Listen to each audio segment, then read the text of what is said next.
Yo, what up?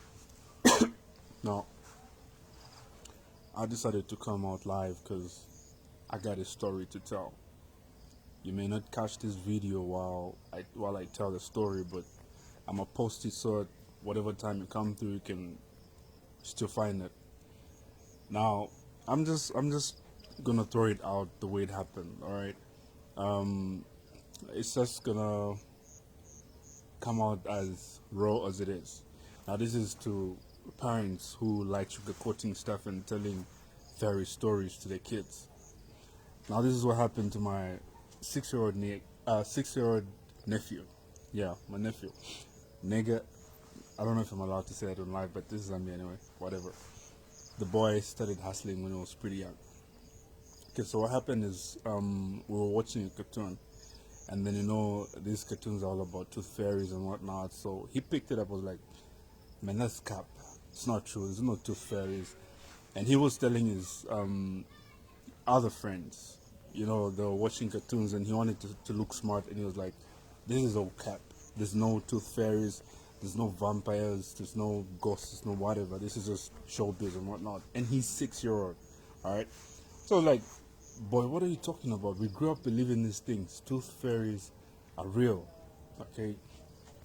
Tooth fairies are there, and if you want to prove it, the next time the next time you're gonna lose a tooth, just put the tooth under your pillow and you'll see what's gonna happen. So he brushed it off with an attitude. It was like, man, you're bluffing. There's no such thing as a tooth fairy. So fast forward a few months later, he shows up. He comes running to me. Actually, he's like, uncle, look, my tooth is shaking. It's about to come out. And in his mind, he wanted to prove me wrong. He's like, it's about to come out, so I need the tooth fairy to come pick it, because he knows that the tooth fairy either gives out candy or quarters, money, coins. I was like, yeah.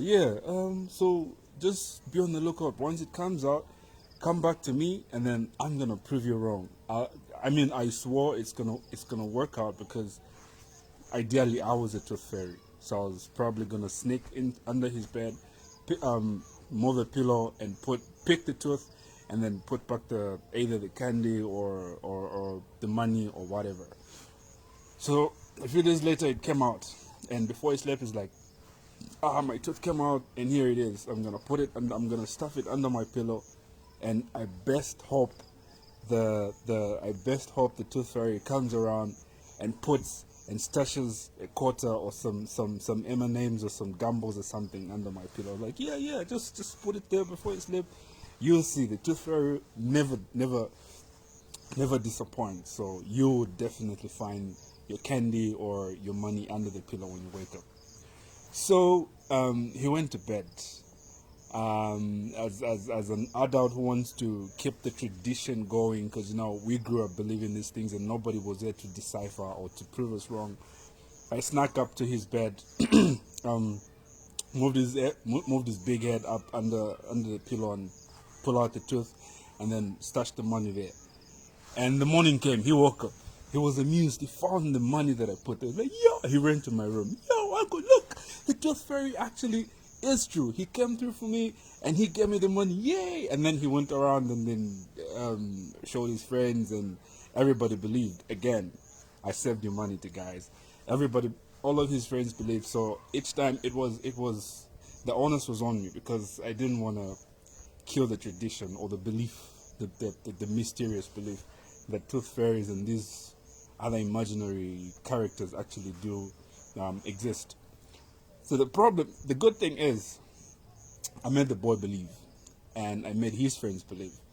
But the bad news in the good news is, dude became a hustler. Okay, dude never went broke afterwards. So what would happen is, whenever he needed to get something, whenever he wanted something, he would deliberately make, I don't know what he would do, but he would deliberately lose a tooth just to get some candy or some guap.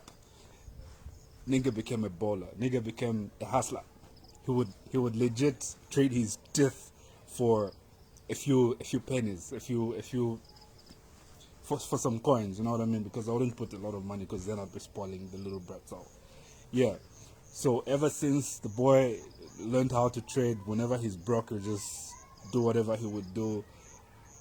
And the boy's grown, and because of his unusual way of making a quick back, it looks like a retarded crackhead because it don't have like his entire mouth doesn't have tooth on the front because he traded them for a few pennies. So that's the good news and the bad news. I decided to come through because there's no electricity and just share a light moment with everybody. Yeah, I hope you find that entertaining. I'm not an entertainer, but what's a brother to do? It's boring out here, and yeah, it's a Friday. I hope you have a beautiful weekend, and God bless you.